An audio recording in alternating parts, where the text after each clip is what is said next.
네, 사랑하는 그루터기 교회 성도 여러분, 한 주간도 잘 보내셨습니까? 사회적 거리두기 강화된 것이 계속 오래돼 가고 있고, 오늘도 모여서 예배 못 드리고 정말 아쉽고 안타깝고 보고 싶은 마음이 아주 큽니다.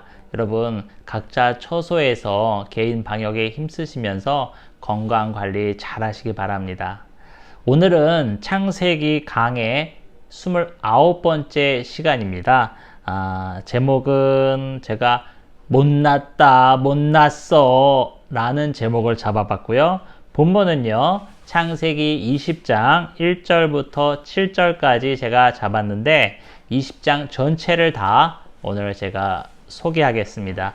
한 내러티브 이야기로 되어 있기 때문에 따라오기 쉽고 이해하기 쉬울 것입니다. 우리가 먼저 말씀부터 한번 같이 읽어볼까요? 창세기 20장 1절부터 7절까지인데요. 한 목소리로 읽어보겠습니다.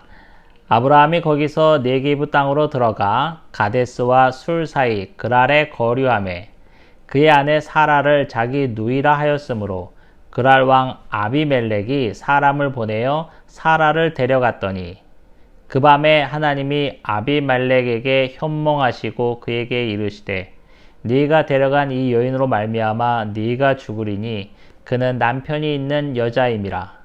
아비멜렉이 그 여인을 가까이 하지 아니하였으므로 그가 대답하되 주여 주께서 의로운 백성도 멸하시나이까. 그가 나에게 이는 내 누이라고 하지 아니하였나이까. 그 여인도 그는 내 오라비라 하였사오니 나는 온전한 마음과 깨끗한 손으로 이렇게 하였나이다. 하나님이 꿈에 또 그에게 이르시되 네가 온전한 마음으로 이렇게 한 줄을 나도 알았으므로 너를 막아 내게 범죄하지 아니하게 하였나니 여인에게 가까이 하지 못하게 함이 이 때문이니라. 이제 그의 사람의 아내를 돌려보내라. 그는 선지자라. 그가 너를 위하여 기도하리니 네가 살려니와 네가 돌려보지 아니하면 너와 네게 속한 자가 반드시 죽을 줄 알지니라. 아멘. 네, 우리가 많이 알고 있는 그런 내용입니다. 하나씩 살펴보겠습니다. 먼저 우리 지난 시간 이야기를 한번 되돌아볼까요? 창세기 19장에서 어떤 일이 있었습니까?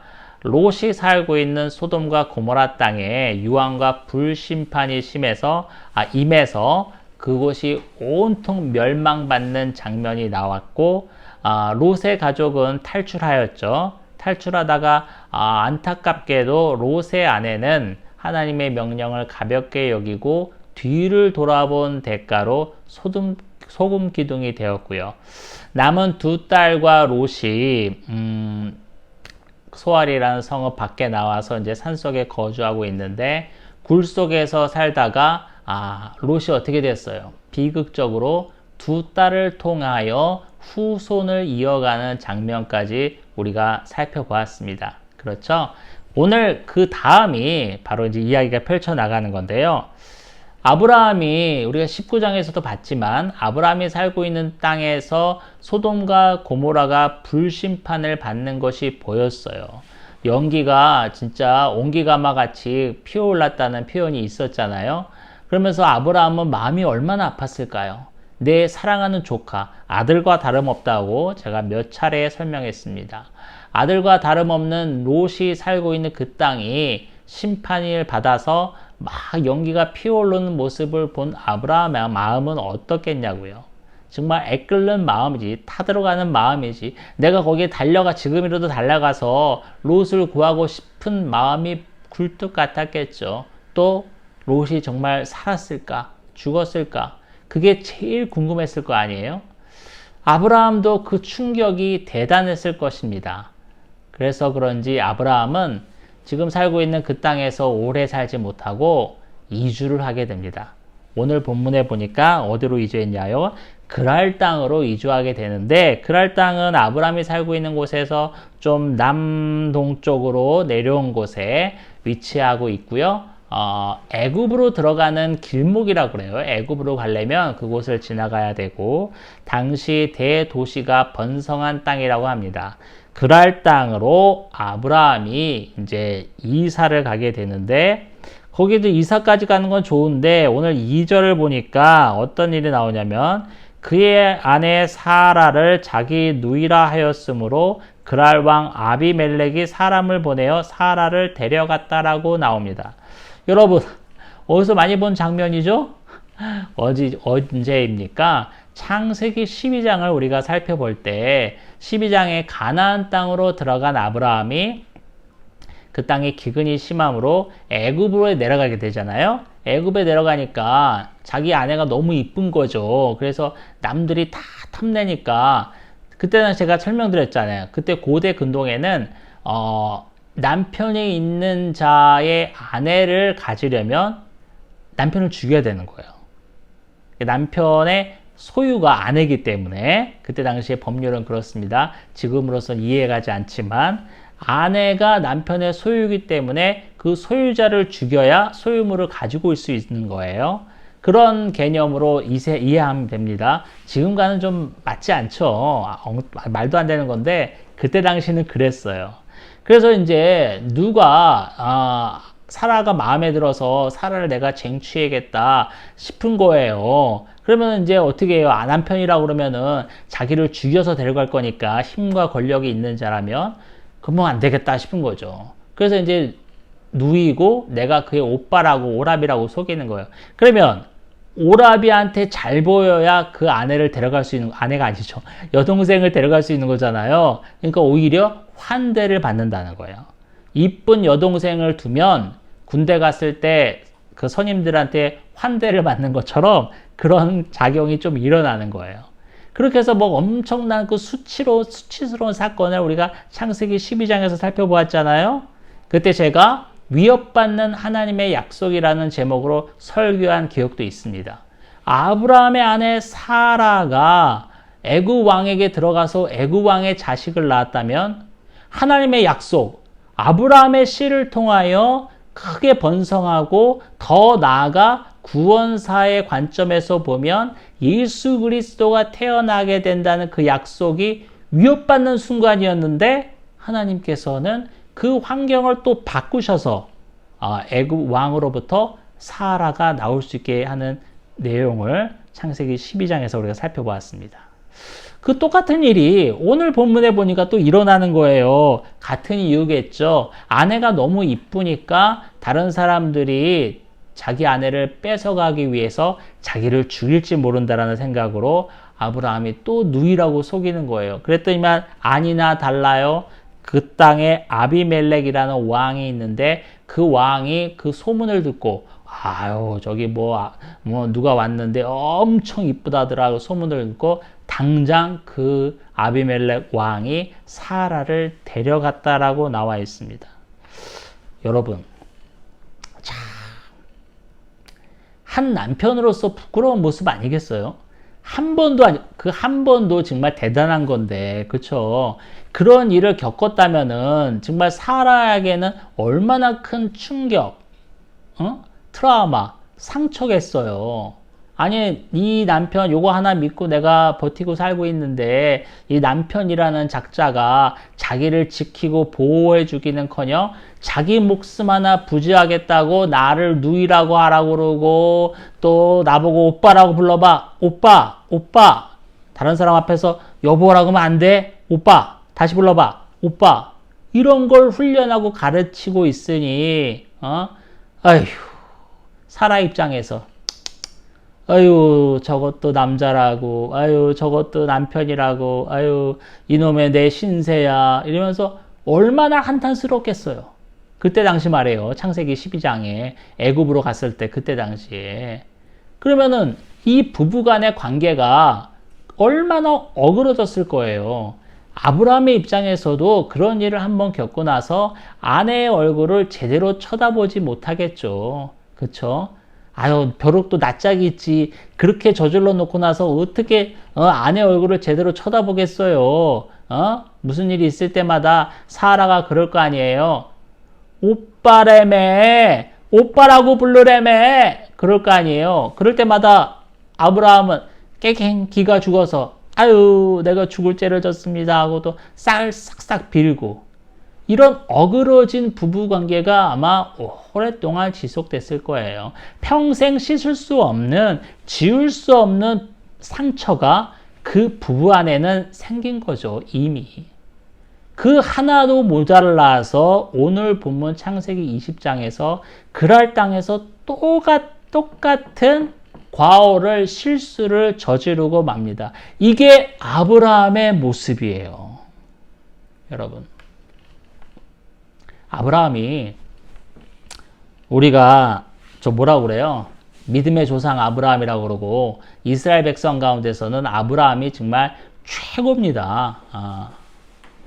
실제로 최고였고 구약사를 읽어보면 그런데 우리가 아는 것처럼 우리가 아는 명성처럼 아브라함이 그렇게 훌륭한 도덕성이나 인격성, 품위, 하나님의 믿고 따르는 그 믿음의 정도가 본받을 만한 정도는 아니라는 것을 우리가 또 한 번 보게 됩니다. 진짜 보통의 한 가정의 남자, 보통의 남편들도 안 하는 짓을 2번씩이나 자기 목숨 하나 건지겠다고 멀쩡한 아내를 누이라고 속이는 사건을 2번씩이나 저지르게 돼요. 보통 남자들도 저지르지 않는 일을 지금 믿음의 조상 아브라함이라는 사람이 지금 2번째 저지르고 있는 모습을 우리가 봅니다. 자, 아비멜렉이 그 아내를 그 아내가 아니죠. 아브라함의 아내 사라를 데리고 와서 아직 이제 첫날 밤을 치르지 않았어요. 아직 사라를 건들리지 않았단 말이야. 이제 데리고 왔으니까, 왕궁으로 데리고 왔으니까, 사라는 사라대로 온갖 향료와 향수와, 그 다음에 따뜻한 물, 아로마 어쩌고저쩌고, 향초도 켰을지도 모르겠어요. 오늘날을 비교하면. 그런 거 다 해놓고 이제 목욕 제기하고, 그쵸? 깨끗이 이제 씻고, 온갖 호사스러운 그 의복을 입고 화장을 하고 이런 새 신부로서 그런 준비되는 단계를 거쳤겠죠. 이제 왕도 그랄 왕 아비멜렉도 이제 첫날 밤을 치르기 위해서 이제 온갖 준비를 하느라고 시간이 좀 지났을 거예요. 그런데 잠을 자는데 아비멜렉의 꿈에 하나님이 나타나서 현몽하십니다. 꿈에 나타났다는 말이 현몽이죠. 3절에 보니까 뭐라고 그래요? 네가 데려간 이 여인으로 말미암아 네가 죽으리니 그는 남편이 있는 여자다 라고 해요. 그러니까 남편이 있다고? 그러니까 꿈에 이제 아비멜렉도 대답하는 거예요. 꿈속에서 우리가 대답하는 일도 있잖아요. 남편이 있는 여자라고요? 무슨 소리예요? 그 오라비가 자기 동생이라고 그랬고 이 여인도 그가 오라비라고 그랬습니다. 저는 그런 거 모르고 데리고 왔습니다. 저는 아무런 잘못이 없습니다. 라고 변명을 하죠. 그렇죠. 여러분, 아비멜렉은 현재 잘못한 게 없어요. 그때 당시에 왕은 모든 권력과 부를 갖고 있기 때문에 자신이 속하여 있는 모든 영토 안에 있는 것들이 자기 것이잖아요. 그러니까 우리나라 조선시대, 고려시대도 마찬가지고 왕은 진짜 수많은 후궁, 처첩을 거느렸잖아요. 자기가 원하는 여인은 그대로 갖는 게 그 왕의 당연한 뭐라고 그럴까요? 권리까지도 가지도 않아. 그냥 왕의 그냥 생활이잖아요. 마찬가지예요. 고대 근동에도 마찬가지이기 때문에 자기가 보기에 아리따운 여인을 얼마든지 취할 수 있는 게 그들의 그냥 생활이었어요. 그래서 물어보니까 여동생이라고 그러고 또 본인에게 물어보니까 우리 오빠예요. 이러고 그러니까 데려왔다라는 거예요. 나는 아무 잘못이 없습니다. 라고 지금 하나님께 항변하는 장면이 나옵니다. 그렇죠. 아비멜렉은 잘못이 없어요. 부부가 작당해서 그랄 땅의 모든 사람을 속인 아브라함과 사라의 잘못이 있죠. 하나님은 이 모든 것을 아셨습니다. 아브라함의 부부가 부부 사기단으로 속였고 아비멜렉은 속아서 사라를 데려온 모든 내용을 알고 계셨어요. 그래서 아비멜렉에게 꿈에서 나타나서 기회를 주신 겁니다. 범죄하지 않도록 막으신 겁니다. 6절에 나와 있잖아요. 네가 범죄하지 않기 위해 내가 지금 막는 거라 말씀하십니다. 그러면서 하나님은 아비멜렉에게 지금이라도 당장 사라를 돌려보내라고 하시면서 뭐라고 하냐면 이게 중요해요. 7절에 보니까 그는 선지자라 그가 너를 위하여 기도하리니 라고 나왔어요. 지금 꿈에 아브라함의 아내가 바로 네가 데리고 온 그 여인이다 라고 말하면서 그 여인의 남편 아브라함을 아비멜렉에게 꿈속에서 소개하고 있는데 뭐라고 소개하냐면 7절에 보니까 그는 선지자라 너를 위하여 기도하겠다라고 말합니다. 여러분, 선지자가 누굽니까? 선지자가 뭐예요? 선지자는 우리 구약 성경에서 계속 나오는데요. 하나님과 인간, 하나님의 백성 사이에서의 가교 역할을 하는 자가 바로 선지자입니다. 그래서 선지자는 하나님으로부터 말씀을 듣고 예언의 말씀을 듣고 백성에게 풀어서 설명해서 이렇게 하라, 이렇게 하라, 범죄하지 말라, 회개하라 하면서 하나님의 말씀을 예언하거나 하나님의 말씀을 전달하는 자가 바로 선지자예요. 또 백성의 모든 간구를 대표하여 하나님께 아뢰는 것이 바로 선지자죠. 그래서 백성의 어려움, 백성의 궁핍함, 백성의 기근 모든 것들을 하나님께 대표적으로 아뢰잖아요. 그 선지자의 그 예표로서 우리가 볼 수 있는 게 모세가 그랬고요. 우리가 아는 것처럼 이사야, 예레미야 많은 선지자들이 있습니다. 그런 선지자가 바로 그 정도의 레벨인데 오늘 지금 뭐라고 그래요? 아브라함을 하나님이 선지자라고 아비멜렉에게 소개하고 있어요. 여러분, 지금 보세요. 이게 아브라함이 지금 아내를 2번이나 속여가지고 지금 좀 쉬운 말로 하면 정말 엄청나게 지금 쪽팔린 일이지. 그렇죠. 정말 쪼잔하고 남편으로서 낯을 들 수 없는 수치심에 쩔어 있는 아브라함을 지금 막 다구치고 질책하고 네가 2번이나 그랬느냐라고 야단을 쳐도 모자를 파는데 하나님 뭐라고 그래요? 그는 선지자다.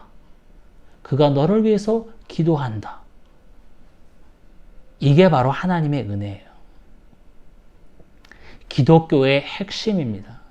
기독교가 여타 다른 종교와 명백히 구분되는 입장이 바로 이거예요. 우리가 잘나서, 우리가 믿음이 좋아서, 우리가 기도를 많이 해서, 우리가 선을 많이 행해서, 우리가 하나님 보시기에 아름다운 삶을 살아서 하나님의 우리를 택하시고 축복하시는 게 절대 아니고 그건 다른 종교예요. 다른 종교는 기도 많이 하면 신에게 가까워지고 신에게 축복을 받고 또 선을 행하면 봉양을 많이 하면 좋은 일 많이 하면 신에게 가까워지고 그 공로가 하늘에 닿고 이렇게 가르치는데 우리 기독교는 반대예요. 우리의 노력과 우리의 공로, 우리의 자랑, 우리의 모든 것들은 없어요. 내세울 게 없어. 오늘 아브라함을 보세요. 뭘 내세울 게 있어요. 지금 2번이나 아내를 누이라고 자기 목숨 하나 건지겠다고 속이는 사건을 벌이고 있는 지금 현장을 덮치는 거잖아요. 현장을 덮치는 하나님께서 그를 야단치시기는커녕 뭐라고요? 그는 선지자라. 그가 너를 위하여 기도하리니. 이게 하나님의 은혜입니다. 우리의 모습이에요. 저와 여러분 내세울 게 뭐가 있습니까? 우리 앞에 나오는 게 뭐가 있어요? 저와 여러분에게 나올 수 있는 거는 죄밖에 없어요. 저와 여러분에게 나올 수 있는 거는 온갖 더러운 죄성밖에 없다고요. 하나님을 기쁘시기 위하여 우리가 스스로 우리 안에서 발동되는 것은 아무것도 없음을 우리는 잘 알고 있잖아요. 우리가 지금 아브라함을 보면서 아유 못난 놈 2번씩이나 이게 뭐야 이게 사내 놈이 라고 속으로 욕하지만 사실 그 정도밖에 되지 않는 게 저와 여러분의 모습이잖아요. 아니 그보다 더 못할지도 몰라요. 그런데 뭐예요? 이런 저와 여러분을 선지자라 불러주시는 게 바로 하나님의 은혜입니다. 자기 아내 앞에서 낯을 들지 못하는 수치스러운 일을 2번이나 저지른 인간, 이 인간을 내가 남편이라고 사라 입장에선 그랬겠죠. 이렇게 초라한 남편에 지나지 않는, 비굴한 남편에 지나지 않는 아브라함을 하나님께서는 오늘 그는 내 선지자다, 너를 위하여 기도한다 라고 하시는 겁니다. 저와 여러분에게 동일하게 말씀하십니다. 우리는 죄밖에 없고 내세울 것 없고 공로 없고 자랑 없고 아무것도 없지만 안성비는 내 선지자다. 아무개는 내 선지자다.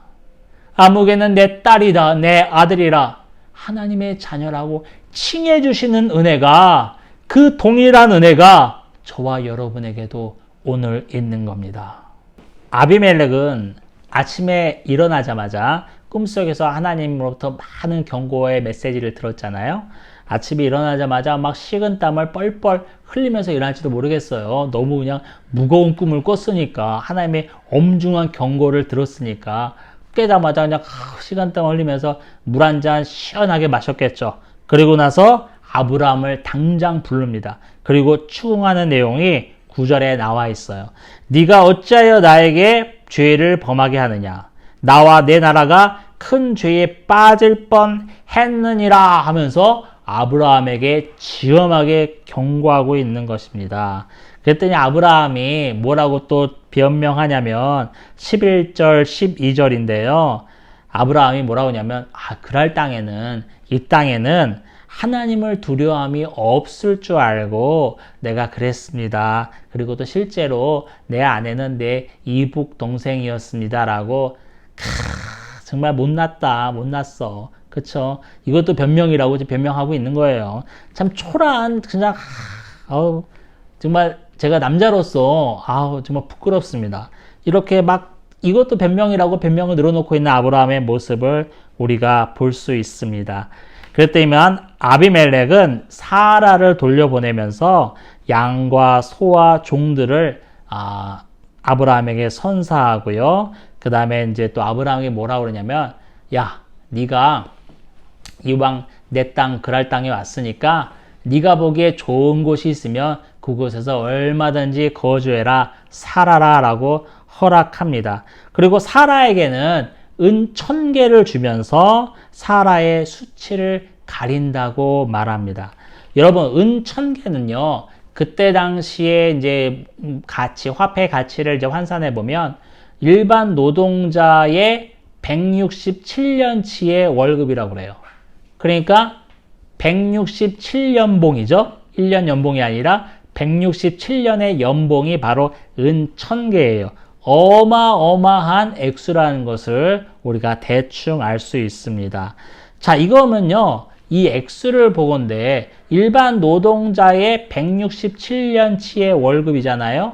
그러면 이게 일반 사람으로 줄 수 있는 액수가 아니죠. 이게 뭐냐면 이 아비멜렉은 지금 아브라함과 사라한테 사죄하고 미안하다고 해서 예물을 주는 것이 아니라, 사실 미안할 것도 없지. 아비멜렉은 잘못이 없잖아요. 이 부부가 작당했기 때문에 아내로 드린 거 아니에요. 사라를. 그러니까 이 부부에게 미안하다고 해서 이렇게 은 1000개를 주면서 소와 양과 종들을 주면서 선물하는 것이 아니라 하나님께 사죄한다라는 것을 우리가 알 수 있어요. 신적인 용서, 신적인 관계, 거래라는 것을 우리가 은 1000개라는 어마어마한 액수를 통해서 알 수 있습니다. 아비멜렉은 하나님을 꿈에서 본 이후로 하나님을 경외하는 마음이 생긴 거예요. 하나님을 무서워하는 마음이 생긴 거예요. 천지의 주제가 바로 하나님이신 것을 뼈저리 느낀 거예요. 그래서 하나님 앞에 예물을 바친 겁니다. 내가 잘못했습니다. 내가 큰일 날 뻔했습니다. 하나님이 그런데 살려주셔서 감사합니다라는 의미로 은 1000개라는 액수를 바쳤다고 많은 학자들은 그렇게 설명하고 있습니다. 자, 그랬더니만 어떻게 됐냐면 사라를 돌려보냈더니만 아비멜렉에게 축복을 하는 장면이 나와요. 돌려보내면서 그 아브라함이 아비멜렉을 축복합니다.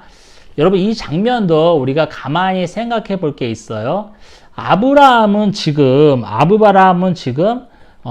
차마 얼굴을 들지도 못하는 죄인이고 한 남편으로서도 부끄럽잖아요. 지금 아내의 얼굴도 똑바로 쳐다볼 수 없는 죄를 2번이나 범해서 이렇게 쭈삣쭈삣하고 있을 텐데, 하나님은 아브라함을 아비멜렉 앞에 세우셔서 축복하도록 하십니다. 축복하도록 하면서 이제 2 손을 들어서 이제 아브라함이 아비멜렉을 축복하죠. 축복했더니 어떤 일이 생겼냐면 아비멜렉의 아내가 많았겠죠. 아내와 그 여종들이 출산을 하는, 아이를 갖는 일이 벌어집니다.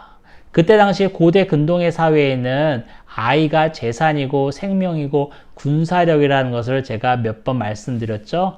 아비멜렉의 가족에게, 아비멜렉의 왕궁에게 큰 축복이 임합니다. 사실 이 장면도 우리가 이렇게 한번 또 생각해 볼 필요가 있어요. 아브라함을 아비멜렉 앞에 세우셔서 축복 기도하게 하시는 하나님의 뜻은 무엇일까? 이것 또한 하나님의 은혜입니다. 아브라함은 정말 부끄러워서 더 이상 정말 누구를 축복할 수 있는 형편도 아니었고 축복할 마음도 없었겠죠. 나 자신을 스스로 생각해보면 아유, 내가 이런 놈이 무슨 누구를 축복하냐, 이런 마음이 있었을 거 아니에요. 얼마나 위축되고 자신 없고, 우리가 죄를 범하게 되면 가장 큰 나오는 외적 현상이 피하게 된다라고 우리가 창세기 앞에서 봤잖아요. 동생을 죽인 가인도 하나님을 피하게 되고, 아담과 하와도 하나님을 피하게 되고, 이런 일이 벌어지잖아요. 죄를 범하면 피하게 돼 있습니다. 당당하게 얼굴을 들 수가 없는 거예요, 하나님 앞에. 이런 아브라함을 아시고 하나님은 아브라함을 다시금 세워주신다고 우리가 볼 수 있어요. 그냥 말로만 용서한다, 사랑한다, 이게 그치는 게 아니라 하나님은 아브라함을, 위축된 아브라함, 찌그러져 있는 아브라함을 다시 세우셔서, 그것도 누구 앞에 세워요? 그 땅 가운데 있는 왕, 그랄 왕 아브라함 앞에 세우셔서, 아비멜렉 앞에 세우셔서 아비멜렉을 축복하라고 명령하십니다. 바로 뭡니까? 정체성의 회복이에요. 상처의 회복입니다. 트라우마의 회복입니다. 하나님은 이걸 원하시는 거예요. 네가 물론 비록 죄를 지었지만 내 앞에서는 이제 죄가 없어졌으니 당당하게 내 자녀로서, 내 선지자로서 이들을 축복하라. 하나님의 마음은 그거예요. 아브라함이 쓰러져 있는 거, 찌그러져 있는 거, 죄책감에 빠져 있는 것을 원하시는 것이 아니라 다시 일어나서 선지자로서, 하나님의 자녀로서 살기를 원하시는 겁니다. 사랑하는 그루터기 교회 성도 여러분, 오늘 말씀을 통해서 우리는 우리 자신을 볼 수 있습니다. 아내를 누이라고 2번이나 속이는 아브라함의 모습. 참 못났어. 아유, 이 모습이 저와 여러분의 모습 아닙니까? 우리는 알잖아요. 우리가 얼마나 부족하고 죄 많고 날마다 쓰러지는 존재인지 아무도 모르지만 우리 자신은 알잖아요. 우리 자신과 하나님은 절대 속일 수 없습니다. 이런 저와 여러분을 하나님은 선지자라 불러주십니다. 사랑하는 내 자녀라고 불러주십니다. 거기에 그치는 것이 아니라 모든 상처와 수치와 트라우마를 다시금 씻어내기 원하시는 하나님의 마음으로 우리를 세우셔서 다른 사람을 축복하게 하십니다. 오늘 본문에서는 아브라함이 아비멜렉을 축복했어요. 아비멜렉 앞에 당당히 서 있을 수 없는, 씻을 수 없는 부끄러움을 저질렀는데, 그렇죠. 아내를 누이라고 속이고 아내를 걷다 갖다 바친 거 아니에요. 그 사람 앞에서 어떻게 축복의 기도가 나오겠어요. 그렇죠. 그런데 하나님은 축복하게 하십니다. 다시 세워주신다는 거예요. 다시 일으켜 주신다는 거예요. 다시 선제자로 불러주신다는 거예요. 다시 하나님의 자녀라고 불러주신다는 거예요. 우리의 죄가 아무리 붉을지라도 주홍같이 붉은 죄 눈같이 희겠네. 아멘. 우리의 주홍같이 붉은 죄가 눈같이 희어지는 역사가 그분 앞에서 일어남으로 말미암아 우리는 차마 낯을 들고 살 수 없는 죄인인데 하나님 앞에 다시 낯을 당당히 들고 하나님의 자녀라고 그 앞에 당당히 나아가며 세상과 다른 사람들을 축복하는 존재로 불러주시는 것이, 세워주시는 것이 바로 하나님의 은혜입니다. 이 은혜가 저와 여러분 가운데 항상 임하기를 예수님의 이름으로 축원합니다.